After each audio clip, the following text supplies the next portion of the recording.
அகிலம் நியூஸ் நேயர்களுக்கு வணக்கம். இன்றைய நாளுக்கான மதிய நேர பிரதான செய்திகள். விரிவான செய்திகளுக்குள் செல்லும் முன்னதாக முதலில் இன்றைய தலைப்புச் செய்திகள். இலங்கை கடற்பரப்பில் விபத்துக்குள்ளான ஈரான் கப்பல். கொழும்பில் அதிகாலை இடம்பெற்ற கொடூரம், இளம்பெண் கழுத்தறுத்து கொலை.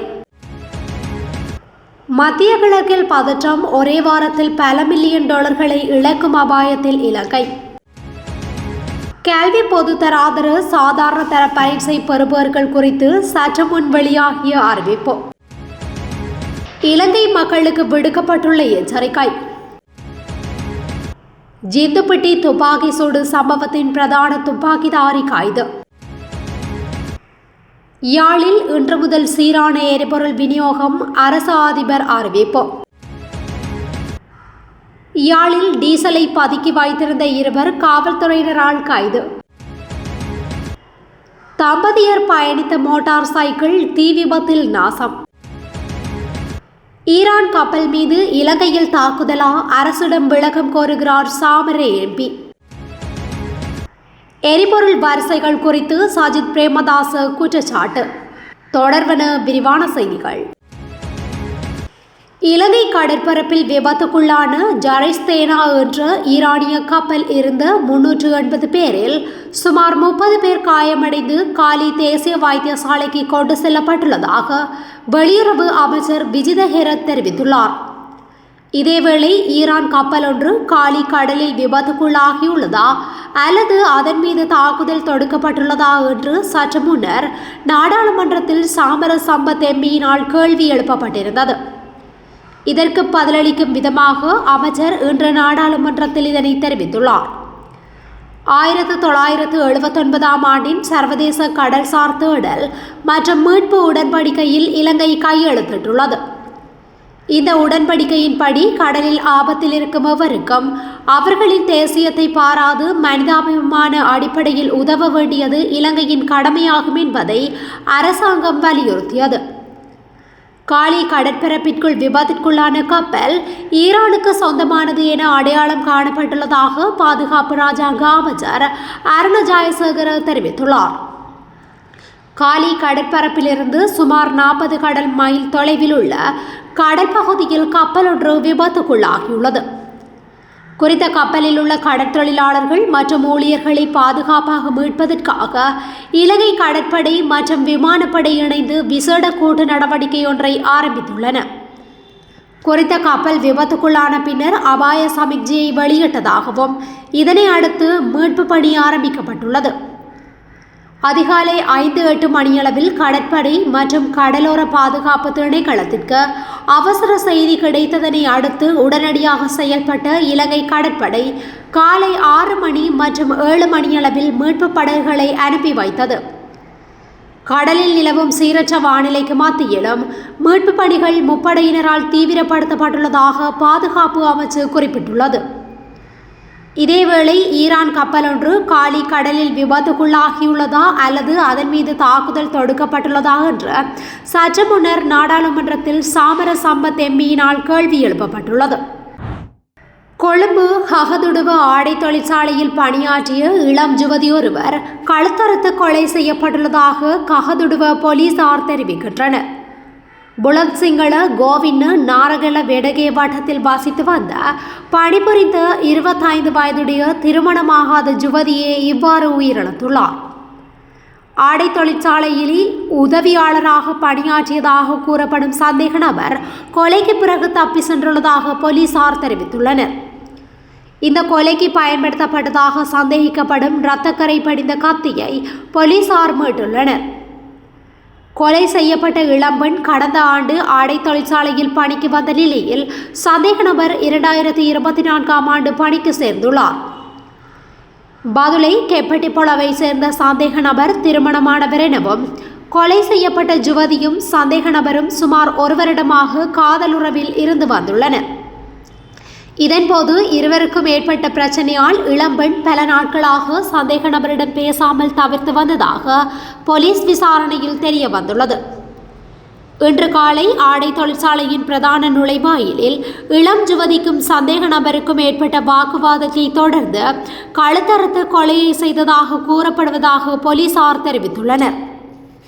மேலதிக விசாரணைகளில் இளம்பெண்ணின் கழுத்தை அறுத்த பிறகு சந்தேக நபர் சம்பவ இடத்திலிருந்து தப்பி சென்று அவர் தங்கியிருந்த வீட்டிற்கு சென்று துணிப்பையை எடுத்துக்கொண்டு தப்பி சென்றுள்ளார். இதன்போது படுகாயமடைந்த இளம் யுவதி மாவட்ட மருத்துவமனையில் அனுமதிக்கப்பட்ட பின்னர் உயிரிழந்துள்ளார். இளம்பெண்ணின் களத்தில் பலத்த காயம் ஏற்பட்டதாக மருத்துவமனை செய்தி தொடர்பாளர் ஒருவர் தெரிவித்துள்ளார். சம்பவம் குறித்து ஹஹதுடுவ போலீசார் மேலதிக விசாரணைகளை நடத்தி வருகின்றமை குறிப்பிடத்தக்கது. மத்திய கிழக்கு பிராந்தியத்தில் ஏற்பட்டுள்ள போர் பதற்றம் காரணமாக இலங்கையின் சுற்றுலாத்துறையில் பாரிய தாக்கம் ஏற்படலாம் என சுற்றுலாத்துறை பிரதி அமைச்சர் ருவான் ரணசிங்க தெரிவித்துள்ளார்.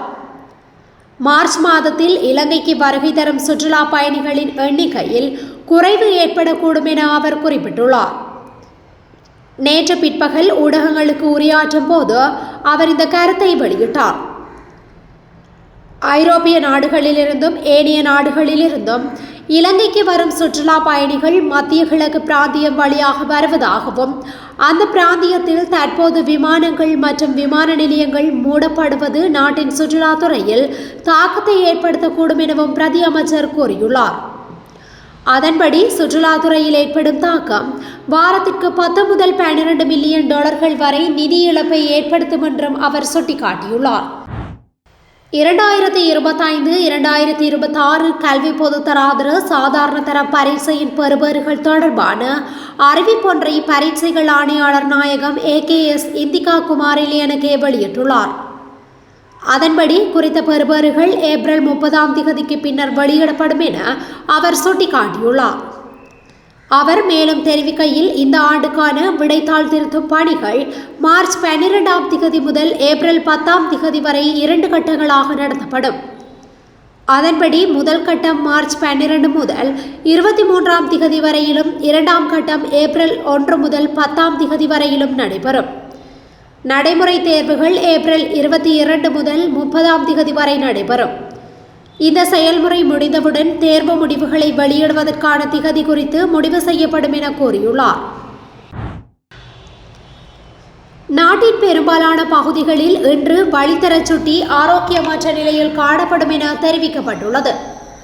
தேசிய கட்டட ஆராய்ச்சி நிறுவனத்தின் சுற்றாடல் கற்கைகள் மற்றும் சேவைகள் பிரிவு அத்துடன் வாகன போக்குவரத்து திணைக்களத்தின் வாகன புகை பரீட்சை நம்பிக்கை நிதியம் வெளியிட்டுள்ள அறிக்கையில் இவ்வாறு குறிப்பிடப்பட்டுள்ளது.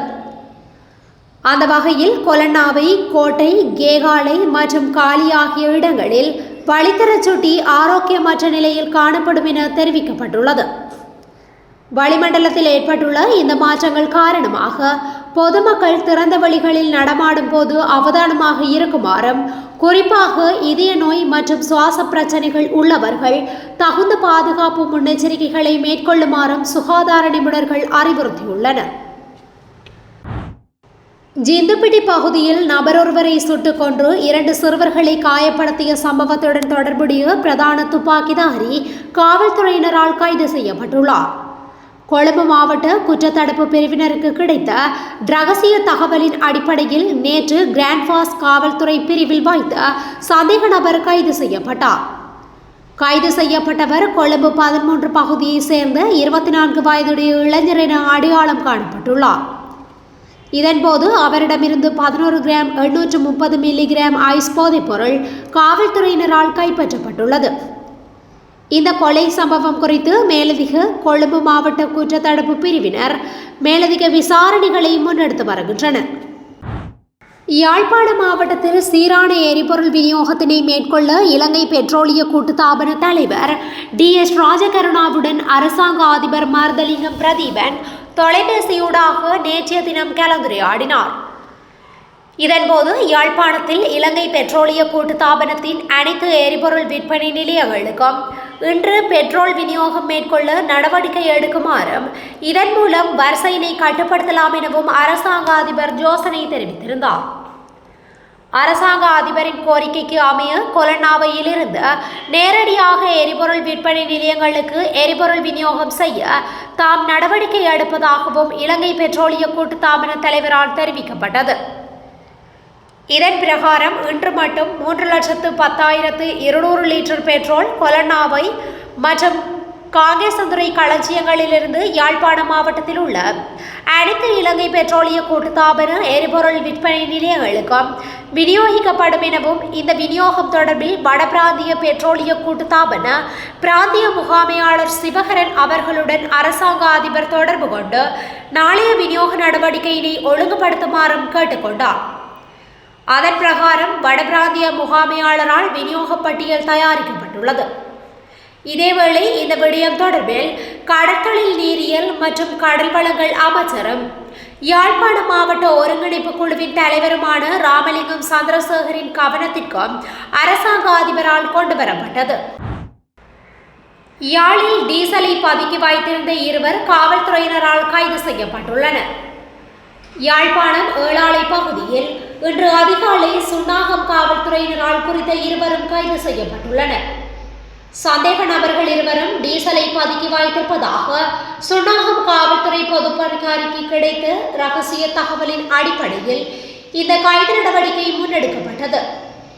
இதன்போது அவர்களிடமிருந்து 800 லிட்டர் டீசலை பதுக்குவதற்கு பயன்படுத்தப்பட்ட வாகனம் என்பன கைப்பற்றப்பட்டுள்ளன.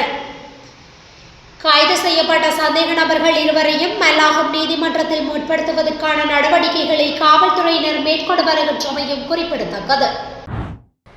தம்புள்ளை கண்டலமை வீதியின் சிசிரவத்த சந்தியில் தம்பதி சென்ற மோட்டார் சைக்கிள் ஒன்று திடீரென தீப்பற்றி எரிந்து முற்றாக அழிந்துள்ளதாக தம்புள்ளை போலீசார் தெரிவித்தனர். கண்டலமை பகுதியில் வசிக்கும் தம்பதியினர் தேங்காய் எண்ணெய் தயாரிப்பதற்காக 1 மூட்டை கொப்பராவை மோட்டார் சைக்கிளில் ஏற்றிக்கொண்டு ஆலைக்கு சென்று கொண்டிருந்த போது இந்த விபத்து ஏற்பட்டுள்ளது. திடீரென மோட்டார் சைக்கிள் தீப்பற்றியதை கண்ட 2 உடனடியாக அதிலிருந்து கீழே இறங்கியுள்ளனர். அவர்கள் இறங்கிய அடுத்த கணமே தீ வேகமாக பரவியதாக போலீசார் குறிப்பிட்டனர். வீதியில் எரிந்து கொண்டிருந்த மோட்டார் சைக்கிளின் தீயை கட்டுப்படுத்த அந்த பகுதி மக்கள் கடும் முயற்சி எடுத்து தீயை அணைத்துள்ளமையும் குறிப்பிடத்தக்கது. ஈரான் கப்பல் ஒன்று காலி கடலில் விபத்துக்குள்ளாகியுள்ளதா, அதன் மீது தாக்குதல் தொடுக்கப்பட்டுள்ளதா, அரசாங்கம் இது பற்றிய விளக்கத்தை கொடுக்க வேண்டும். இலங்கை கடலில் அப்படி எவரும் தாக்குதல்களை தொடுக்க முடியாது. அரசு உடனடியாக இந்த விடயத்தில் பதிலை வழங்க வேண்டும். இவ்வாறு சற்று முன்னர் பாராளுமன்றத்தில் கேள்வி எழுப்பினார் சாமர சம்பத் எம்பி என்பதும் குறிப்பிடத்தக்க ஒரு விடயமாக உள்ளது. அரசாங்கத்தின் மீது வைக்கப்பட்டிருந்த நம்பிக்கை அழிந்துவிட்டது என்று எதிர்க்கட்சி தலைவர் சஜித் பிரேமதாச தெரிவித்துள்ளார்.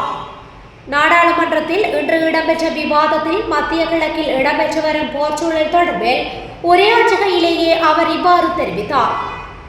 இது தொடர்பில் அவர் மேலும் தெரிவிக்கையில், மத்திய கிழக்கில் ஏற்பட்டுள்ள போர் தற்போது அதிகரித்துக் கொண்டே வருகின்றது. இதனால் உலகளவில் பாரிய நெருக்கடி ஏற்பட்டுள்ளது. மத்திய கிழக்கில் போர் வெடிக்க ஆரம்பித்தவுடனேயே எரிபொருளுக்கு தட்டுப்பாடு ஏற்படும் என்று நாட்டு மக்கள் இரவு பகலாக நீண்ட வரிசையில் காத்திருக்கின்றனர்.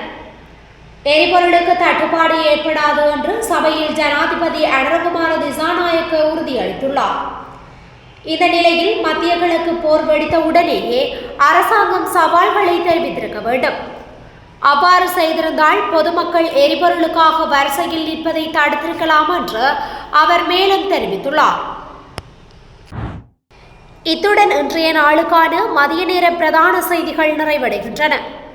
தொடர்ந்தும் இதுபோன்ற செய்திகளை உடனுக்குடன் அறிந்து கொள்ள அகிலம் நியூஸுடன் இணைந்திருங்கள். நன்றி, வணக்கம். அகிலம், மாற்றத்திற்கான மக்கள் குரல். இந்த வீடியோ பிடிச்சிருந்தா லைக் பண்ணுங்க, கமெண்ட் பண்ணுங்க, ஷேர் பண்ணுங்க. மறக்காம கீழே இருக்க பெல் ஐகானை கிளிக் பண்ணுங்க.